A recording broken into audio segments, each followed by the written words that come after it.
हुकूमत 27वीं आइनी तरमीम पास करवाने की बहुत जल्दी में है और उसके अंदर मुख्तलिफ जो तजावीज़ हैं उसको हुकूमत के मुख्तलिफ लोग तो बता रहे हैं कि आइन को मजबूत करने के लिए बहुत ज़रूरी है, लेकिन उसकी आप तफसील पढ़ें तो बज़ाहिर तासुर यही मिलता है कि ज़्यादा कंट्रोल करने के लिए सिस्टम के ऊपर एक सेंट्रलाइज्ड अथॉरिटी कायम करने के लिए ये तरमीम तजवीज़ की जा रही है। 26वीं आइनी तरमीम के वक्त भी यही बार बार कहा जाता था कि अदालती निज़ाम की इसलाह करनी है। इफ्तिखार चौधरी, साकिब निसार और बंदयाल जैसे जो जजेज़ हैं, इन्होंने सुप्रीम कोर्ट का बुरा हाल कर दिया।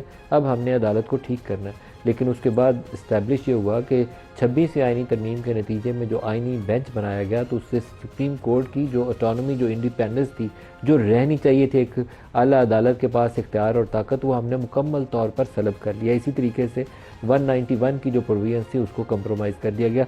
अब इस तरमीम 27वीं के अंदर फर्दर एक कॉन्स्टिट्यूशनल कोर्ट का कॉन्सेप्ट है जो किसी ज़माने में पीपल्स पार्टी मोहतरमा के दिल के बहुत करीब था। ये वो उस वक्त की अदालतों को कहती थी कि चमक के तहत फैसले करती हैं, कैंगरू कोर्ट्स कहती थी। और उस वक्त वो कैंगरू कोर्ट्स इसलिए कहती थी कि आईजीआई और बाकी जो इस्टेब्लिशमेंट बैक्ड ग्रुप्स थे उसके तहत वो फैसले ऐसे अदालतों से आते थे कि पीपल्स पार्टी को रगड़ा लग जाता था।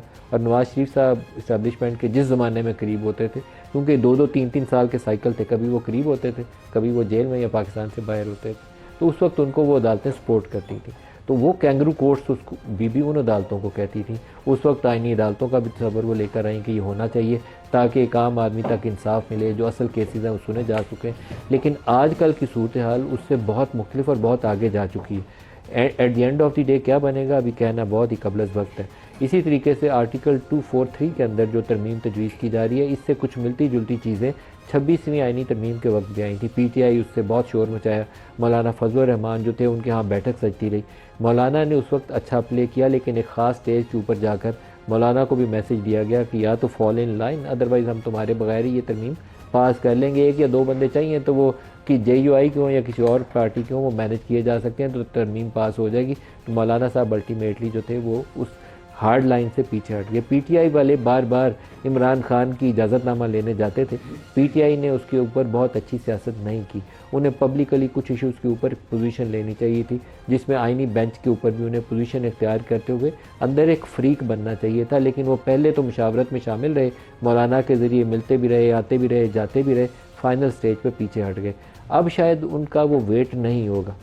वेट इसलिए नहीं होगा कि हुकूमत उसके बगैर ये तरमीम कौमी असम्बली से भी और सेनेट से भी पास करवा के आगे निकल जाएगी। लेकिन क्या ये बहुत अच्छी चीज़ है? मैं पहले भी बार बार चीज़ एक दोहराता हूँ, आज फिर दोहराऊँगा कि NFC अवार्ड जो इसी तरमीम के अंदर एक हिस्सा है, वो आज कर लें, 6 माह बाद कर लें, साल बाद कर लें, वो हमें करना पड़ेगा, नागुज़ीर है। करना क्यों पड़ेगा कि आपने सूबों को वसाइल इतने ज़्यादा दे दिए हैं कि वो कचरे के डब्बे के ऊपर भी अपनी तस्वीरें छाप के वो पैसे ज़ाया कर रहे हैं। वफाक की पोजीशन ये है कि जो डेट सर्विसिंग और डिफेंस का ख़र्चा है वो हमारी पहुंच से बाहर होता जा रहा है। जितना ज़्यादा हमारा बजट डेफिसिट हर साल होता है, उतने ज़्यादा हम बैंकों से कर्जा उठाते हैं। 7-8 हज़ार अरब रुपया हर साल हम बैंकों से उठाते हैं, 10-12 हज़ार अरब रुपया सूद की मद में अदायगी करते हैं। तो ये एक ऐसा बैलेंस है जो वफाक को हमेशा कंगाल करके रखेगा और सूबों के पास अजाफी वसाइल होंगे जिसकी वो क्वालिटी स्पेंडिंग नहीं कर रहे। उसको ठीक करना बहुत ज़रूरी है, अशद ज़रूरी है, और उसको आप टाल भी नहीं सकेंगे। आपको नहीं करेंगे तो आप बैंकरप्ट हो जाएंगे। इंटरनेशनली कितनी दफ़ा कौमें आएंगी या IMF या वर्ल्ड बैंक के पास आप जाएंगे और आपको बेल आउट करेगा। लेकिन बाकी जो कॉन्स्टिट्यूशनल मैटर्स हैं जिसमें अदालतों की आज़ादी शामिल हो, 243 की जो प्रोविजन शामिल हो, इसके ऊपर ऐसे इश्यूज़ हैं जब तक ब्रॉडर पॉलिटिकल कंसेंसस ना हो, आप कर तो गुजर सकते हैं, कर गुजरेंगे आप, लेकिन क्या आप संभाल पाएंगे उसके बाद, ये एक बड़ा सवाल है। तो जो आज हमारे साथ मेहमान शख्सियात हैं स्टूडियोज़ में, उनसे पूछे क्या करना चाहिए, वे फॉरवर्ड क्या होना चाहिए, पॉलिटिकल कंसेंसस इवॉल्व करने के लिए क्या करना चाहिए। क्योंकि एक तरफ पीटीआई को कट टू साइज़ भी किया जा रहा है और पीटीआई के अंदर से ही एक नई किंग्स पार्टी भी सामने आने के कभी इम्कानात मौजूद हैं। सारा कुछ इसी महीने होगा और हमारे सामने महीने के आखिर के अंदर एक ऐसी सूरत हाल होगी जिसमें पता चलेगा कि सियासत पहले से महफूज हुई है या पहले से ज़्यादा वल्नरेबल हो गई है। इस्लामाबाद स्टूडियोज़ में हमारे साथ मेहमान शख्सियात में हैं मुस्तफ़ा नवाज़ खोखर साहब, सीनियर सियासतदान हैं, और सेनेटर फैसल वोडा साहब, सीनियर पॉलिटिशियन हैं। दोनों को खुशामदीद कहते हैं प्रोग्राम में। प्रोग्राम के आगाज़ में आपको इसहाक डार साहब का एक स्टेटमेंट सुनवाते हैं जिसमें वो बता रहे हैं कि जल्दी तरमीम आएगी 27वीं और हम पार्लियामेंट के जो ड्यू प्रोसेस है उसको फॉलो करेंगे। सुनिए वो क्या कह रहे हैं। मैंने वैसे महल क्लैरिफाई कर दिया है। आई अश्योर यू कि ये गवर्नमेंट की ही है, गवर्नमेंट ही आएगी और गवर्नमेंट का ये जिम्मेदारी है कि वो लाए। ये कहीं से पैराशूट नहीं हो रही। ट्वीट मैंने भी देखी बिलावल भुट्टो साहब की, उन्होंने जो एरियाज आइडेंटिफाई किए हैं उन एरियाज पे बात हुई है। जो भी उन्होंने एरियाज आइडेंटिफाई किए हैं, he has not included any area which has not been talked और डिस्कस विद देम। बेहतर होगा कि हम उसको पहले इस हाउस में ले आए। तो मैं अश्योर करता हूं जी, जो भी प्रोसेस होगा दैट विल बी ट्रांसपेरेंट। तो मैं गुजारिश करूंगा, एक ये कि पहले इस हाउस में ले आए, दूसरी मेरी गुजारिश होगी कि इसको कमेटी को रेफर करें ताकि वो फुल पार्टिसिपेशन हो जाए। हम स्टेक होल्डर्स को भी डेफिनेटली डिस्कस करेंगे। खोखर साहब, जो 26 आईनी तरमीम के वक्त एक लतीफ़ा था कि लॉ मिनिस्टर से पूछा गया कि ड्राफ्ट किधर है, तो उन्होंने कहा अभी मैंने देखा नहीं। तो आई होप कि अभी तारड़ साहब जो है दोबारा ये बात ना कह दें कि मैंने 27वीं तरमीम का ड्राफ्ट आ जाए फिर बात करूंगा। देखिए, जो मलिक साहब हमारी प्रेजेंट डिस्पेंसेशन है या जो सियासी जमातें इस वक्त हुकूमत में, उनके पास कितनी स्पेस है, उनके पास कितनी लिबर्टी है आज़ादाना फैसले करने की, ये पूरा पाकिस्तान का बच्चा बच्चा जानता है। वो जो कॉम्प्रोमाइज करके आए हैं हुकूमत में इन इलेक्शंस में, जो उन्हें फॉर्म 47 पकड़ाए गए हैं, उन्होंने इसके नतीजे में उनके पास कोई स्पेस नहीं बची। उनको जो इंस्ट्रक्शंस आती हैं उन्होंने वो इंस्ट्रक्शंस मनोअन फॉलो करनी है। ड्यू प्रोसेस का इसहाक डार साहब का आपने क्लिप सुनाया। कौन सा ड्यू प्रोसेस के जहां पर पार्लियामेंट की लेजिटिमेसी के ऊपर सवाल तो है ही है। आज जिस पार्लियामेंट के अंदर खड़े होकर वो तकरीर कर रहे थे, उसके अंदर ऑपोजिशन लीडर की कुर्सी खाली है। सेनेट के अंदर ऑपोजिशन लीडर की कुर्सी खाली है। लिख के ऑपोजिशन मेंबरान ने स्पीकर को और चेयरमैन सेनेट को दे रखा है कि जनाब ये अक्सरियत है हमारे पास, अलामा नासिर अब्बास साहब होंगे सेनेट में ऑपोजिशन लीडर और नेशनल असेंबली में महमूद खान अचकजई साहब, लेकिन नहीं है। और इस माहौल में कि जहां पे ऑपोजिशन लीडर्स का ओहदा खाली है, वहां पर हुकूमत कहती है, ये गैर नुमाइंदा हुकूमत कहती है कि हम 27वीं आईनी तरमीम लेकर आएंगे। तो हम बुनियादी तौर पर जो चीज इस मुल्क में नहीं अप्रिशिएट करते वो किसी भी चीज की इखलाकी हैसियत है। कवानीन की, पार्लियामान की जब तक इखलाकी हैसियत नहीं होगी लोग नहीं तस्लीम करेंगे, लोग नहीं मानेंगे। आप वक्ती तौर पर तो उनको नाफिज कर सकते हैं, वक्ती तौर पर लोगों के गले के से नीचे उनको गुजार सकते हैं जबरदस्ती, लेकिन इवेंचुअली ये चीजें अंडू होनी है। 26 कॉन्स्टिट्यूशनल अमेंडमेंट आप देख लें, उस वक्त हमें यह बताया गया, पाकिस्तान के सामने यह मुकदमा बनाया गया कि जी इंसाफ की फराहमी के लिए बहुत जरूरी है कि यह कॉन्स्टिट्यूशनल बेंच बने। लेकिन नतीजा क्या निकला? नतीजा यह निकला कि आज एग्जीक्यूटिव को मुकम्मल दस्तरस हासिल हो गई है अदलिया के ऊपर, उनकी अपॉइंटमेंट्स के ऊपर। और ये जो बिलावल साहब ने जो ट्वीट की, इसके अंदर 7 चीजों का उन्होंने जिक्र किया जी। सर, मैं उसकी तफसील की तरफ आता हूँ। सुप्रीम कोर्ट बार एसोसिएशन के हेड हमारे साथ हैं हारून रशीद साहब। हारून साहब, आपका बहुत शुक्रिया। सर, ये जो 27वीं आईनी तरमीम और आईनी अदालत की बात की जा रही है, आपकी सुप्रीम कोर्ट बार एसोसिएशन का इसके ऊपर क्या रद्द-ए-अमल है? लेकिन ऑलरेडी पहली जनरल डिस्कशन था जब 26 अमेंडमेंट बनी थी। हेलो जी सर, जब ये 26 आईनी तरमीम आई थी उस वक्त भी इसका तो उसमें भी ये आईनी कोड का ही जिक्र था और आईनी कोड कंप्लीट होनी थी, लेकिन वो पॉलिटिकल पार्टीज की कंसेंसस के साथ उस वक्त 26 अमेंडमेंट आई थी कि चले अगर को फुल कोड नहीं बन सकती, इंडिपेंडेंट कोड नहीं बन सकती, तो फिलहाल आईनी बेंच तश्कील दिया जाए, लिहाजा बेंच हो गया। अब ये देखें, फेडरेशिएट कोर्ट कॉन्स्टिट्यूशनल कोर्ट है और इंडिपेंडेंट कोर्ट है। इसी तरह अगर कॉन्स्टिट्यूशनल कोर्ट इंडिपेंडेंट हो जाए और बाकी जो सुप्रीम कोर्ट है वो इंडिपेंडेंट रहे, तो इसका मतलब है कि पब्लिक लिटिगेशन जो है वो इलादा हो जाएगी और पॉलिटिकल आईनी मामला जो है वो इलादा हो जाएंगे। इसके बनने में तो कोई इतराज नहीं है। आप सपोर्ट करते हैं? सुप्रीम कोर्ट बार इसको सपोर्ट करती है? बिल्कुल सपोर्ट करती है। और इसलिए बाकी जो चीजें हमने गवर्नमेंट को आज प्रेस रिलीज इशू की है कि ये बिल हमें भी रेफर किया जाए और हमारी राय ली जाए, ताकि वो सारी चीजें देख के बाकी मामला जो हैं उनमें हमें किसी पे एतराज भी है। लेकिन आपको एतराज किस पे है? हम एतराज ये है कि वो जो मैजिस्ट्रेट को पावर दे रहे हैं, जुडिशियल पावर, उस पे हमें एतराज है। इसलिए कि ऑलरेडी जब जुडिशियल मैजिस्ट्रेट काम कर रहे हैं तो सारे इख्तियारात जब पहले सेपरेशन हुई थी जुडिशरी और एग्जेक्टिव, ये उसी तरह रहना चाहिए। और सर, उसके अंदर एनएफसी अवार्ड का 243 का भी जिक्र है, उसके ऊपर आप ओके हैं, खुश हैं? नहीं सर, वो मैंने ड्राफ्ट देखा नहीं है, मुझे डिटेल का नहीं पता। मैं इसीलिए कहता हूँ कि आज प्रेस रिलीज इशू की है गवर्नमेंट को, हमने ये जिक्र किया है कि आप हमें शेयर करें ताकि हम अपने पॉइंट ऑफ व्यू दे सके। बहुत शुक्रिया आपका हारून रशीद साहब। सर ये नवंबर के महीने में क्या होने जा रहा है सर? नवंबर के महीने में सर्दियां हैं, जैकेट्स निकल आई हैं। आपके वहाँ बड़ी ज़बरदस्त किस्म की वो मकई मिलती है ऑपोजिशन के लिए। आज बर्फबारी शुरू हो गई, आज पहला आगाज हो गया, तो मुझे लगता है कि गोलाबारी, अब गोलाबारी शुरू होने वाली हम इसको बर्फ में कराची वाले गोलाबारी कहते हैं। हम तो देखते नहीं ना कराची के अंदर। गोलाबारी का शिकार कौन होगा सर? क्योंकि इस्लामाबाद में भी आजकल जब ओले पड़ते हैं ना, वो गोलाबारी की तरह ही पड़ते हैं, गाड़ियां टूट जाती हैं। तो इस्लामाबाद में वो वाले ओले पड़ने वाले हैं दोबारा, जिससे गाड़ियां टूट सकती हैं। मैं तो समझा कि ओले पड़ चुके हैं, अब तो सिर्फ समेटने की बारी आ रही है। नहीं सर, अभी और एक फेज आने वाला है। एक स्पेल होता है ना, वो चलता है, आज आया, नहीं, 2 दिन बाद वो दोबारा स्पेल आया। जिसकी आप निशानदेही करें 25 नवंबर की, उसमें ओलों के साथ इतने फटेंगे सर कि आप सोच नहीं सकते। और मैं उम्मीद करता हूं कि वो काम ना हो कि एक प्रेसिडेंट, एक पार्टी, जैसे मेरा बहुत अच्छा ताल्लुक था मजहबी तरीके लब्बैक, उसको बैन कर दिया गया। तो मैं नहीं चाहता कि कोई और पार्टी इस तरह की बैन कर अगर जाए। 26 नवंबर को पीटीआई इस्लामाबाद आई तो वो भी टीएलपी की तरह बैन कर दी जाएगी। देखें उसमें प्रोबेबिलिटीज़ क्या है, पॉसिबिलिटीज़ और प्रोबेबिलिटीज़ क्या है, बड़ी क्लैरिटी से होना चाहिए। मैं वो डेमोक्रेटिक जबान में बात नहीं करूंगा।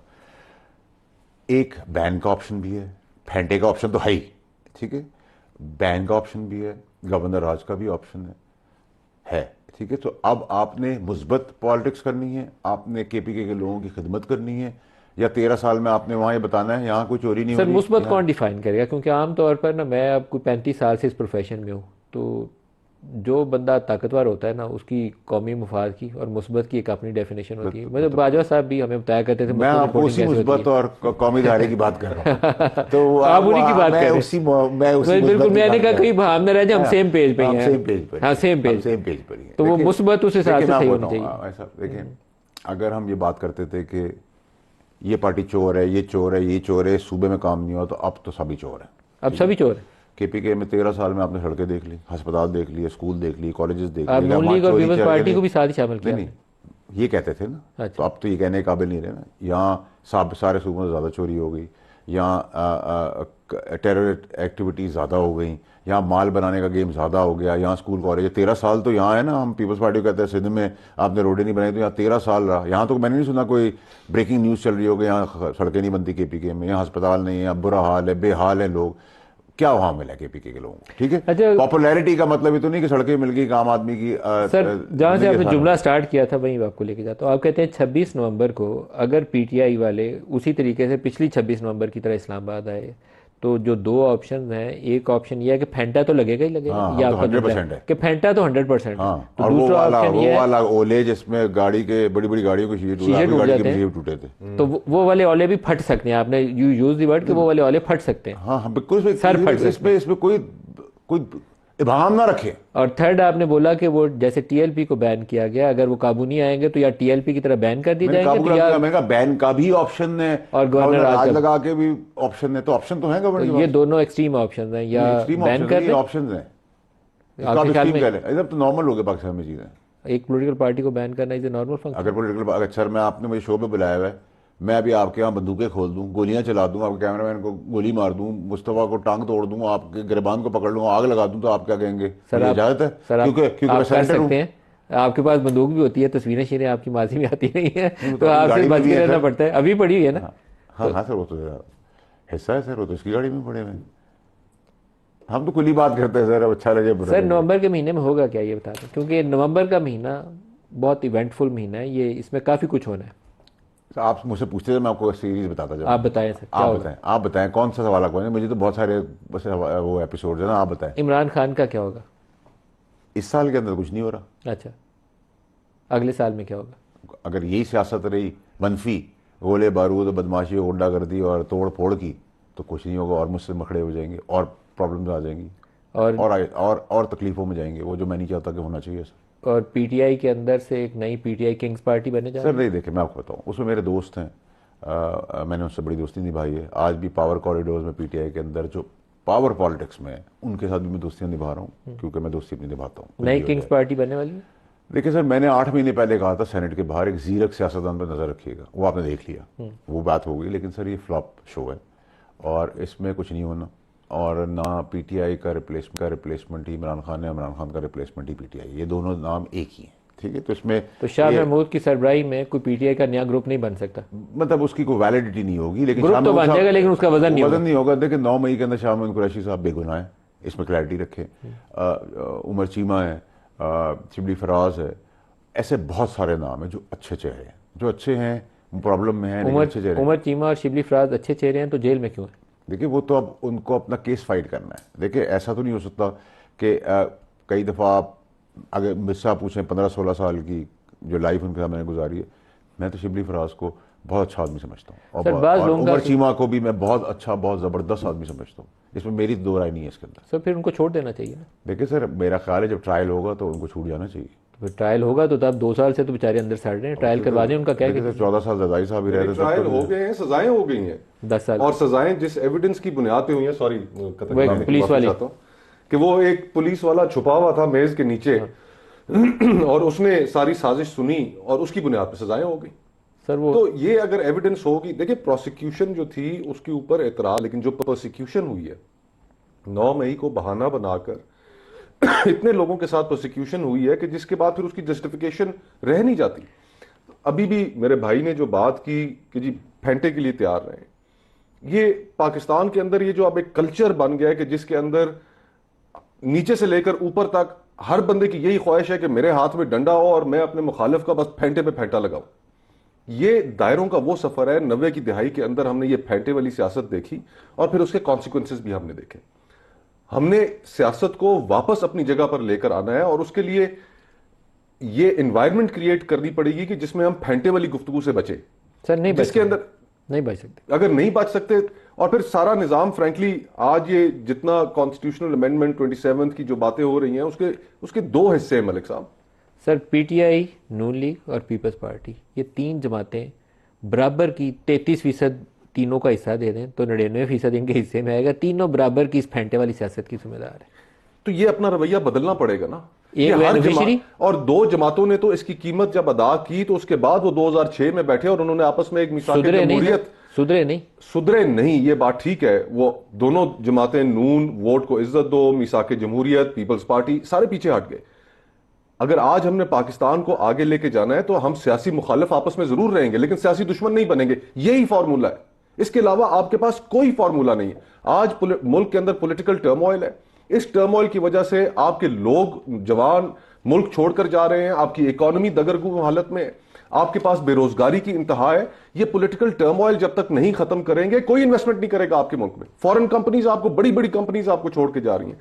आज मैं एक आर्टिकल पढ़ रहा था कि जिसके अंदर पाकिस्तानी बिजनेसमैन ये मुल्क छोड़कर जा रहे हैं, श्रीलंका में इन्वेस्ट कर रहे हैं, दुबई में फैक्ट्रियां लगा रहे हैं, अपने मुल्क में क्यों नहीं? सर वो तो एक फंडामेंटल अब ये रियलिटी है कि पाकिस्तान में manufacturing is not a viable business, क्योंकि आपकी एनर्जी की कॉस्ट इतनी ऊपर चली गई है, टैक्स रेट्स इतना ऊपर तो चले ये गए। सारा इसी वजह से है ना मलिक साहब कि हम पाए का साइज नहीं बड़ा कर सक रहे। अभी अगर हम एनएफसी की बात करते हैं जो कि 27वीं तरमीम का हिस्सा है, तो उसके अंदर सबसे पहली चीज वफाक ने अगर अपना मुकदमा सूबों के सामने रखना है तो वफाक पहले यह बताए अपनी शाखर्चियां कम की हैं। सदर हाउस का खर्चा बढ़ जाए, वजीर आजम का हाउस का बजट बढ़ जाए, स्पीकर की तनख्वाह बढ़ जाए, चेयरमैन सेनेट की बढ़ जाए, वुजरा की तनख्वाहें बढ़ जाएं, पार्लियामेंटेरियंस की बढ़ जाएं, आप 1000 अरब रुपए से ऊपर स्टेट ओन्ड एंटरप्राइजेस में जाया कर दें और फिर कहें ओ नहीं हमारे तो खर्चे नहीं पूरे हो रहे तो सूबों का हिस्सा भी ले लो उनसे, ये बात कोई नहीं मानेगा। आपको पहले खुद करके दिखाना पड़ेगा कि आप फिस्कल डिसिप्लिन लाने के लिए सीरियस हैं। आप बैंकों से कर्जा लेना छोड़ें, वो आप खत्म कर नहीं रहे। कोई बड़ी रिफॉर्म इनिशिएटिव ले ही नहीं सकी, रिफॉर्म है ही नहीं और वो कर भी नहीं सकेंगे। और फिर जो बाकी मानदा जो निजाम है उसके अंदर आप इंडिपेंडेंस ऑफ जुडिशरी को बिल्कुल ही खत्म कर रहे हैं। अब ये जो 3 बातें हैं, कॉन्स्टिट्यूशनल कोर्ट, फिर उसके साथ जो जुड़ी बात है कि ट्रांसफर ऑफ जजेस हाई कोर्ट के, और फिर उसके साथ एग्जीक्यूटिव मैजिस्ट्रेसी। अब एग्जीक्यूटिव मैजिस्ट्रेसी जो है ये अंग्रेज के दौर का कानून था और एग्जीक्यूटिव मैजिस्ट्रेसी में होगा क्या, थोड़ा एक्सप्लेन कर दें कि वफाकी हुकूमत को और सूबाई हुकूमतों को इख्तियार मिल जाएगा? इख्तियार मिल जाएगा कि किसी भी शख्स को अंदर कर दें। बिल्कुल। अंग्रेज के दौर के अंदर यह कानून था कि क्योंकि उन्होंने एक रियाया के ऊपर हुकूमत करनी थी, तो रियाया को किसी भी वक्त कोई शख्स भी अगर कोई बात ऐसी करता है जो ताजे बरतानिया के लिए मुवाफिक नहीं है तो उसको अंदर कर दें। तो हम रियाया तो नहीं है। और आपका आइन का जो बुनियादी स्ट्रक्चर है वो सेपरेशन ऑफ पावर्स की बात करता है कि किसी इदारे के पास इतनी ताकत नहीं होगी कि वो मुतलकल अनान बन जाए। सेपरेशन ऑफ पावर्स को आप तबाह बर्बाद कर रहे हैं। आइन का आर्टिकल 175(3) है, यह भी सुप्रीम कोर्ट बार के जो सदर थे हारून साहब, उन्होंने भी एग्जीक्यूटिव मजिस्ट्रेसी के हवाले से यही बात की। फिर आप जब ट्रांसफर एंड पोस्टिंग्स करेंगे जजेस की, उनको डीसी एसी की तरह उठा के किसी को क्वेटा फेंकेंगे, किसी को आप पेशावर फेंकेंगे, तो उसको तो हर वक्त यही धड़का लगा रहेगा कि ये मेरे साथ होगा क्या, तो मैंने तो हुकूमत के खिलाफ कोई फैसला नहीं देना। सर, ये और फिर रगड़ा- कॉन्स्टिट्यूशनल कोर्ट में रगड़ा लगाने के लिए तो ये सारा कुछ कर रहे हैं सर। मलिक साहब फिर कॉन्स्टिट्यूशनल कोर्ट में 70 साल उम्र रख रहे हैं, टेम्पटेशन क्रिएट कर रहे हैं एग्जिस्टिंग जजेस के लिए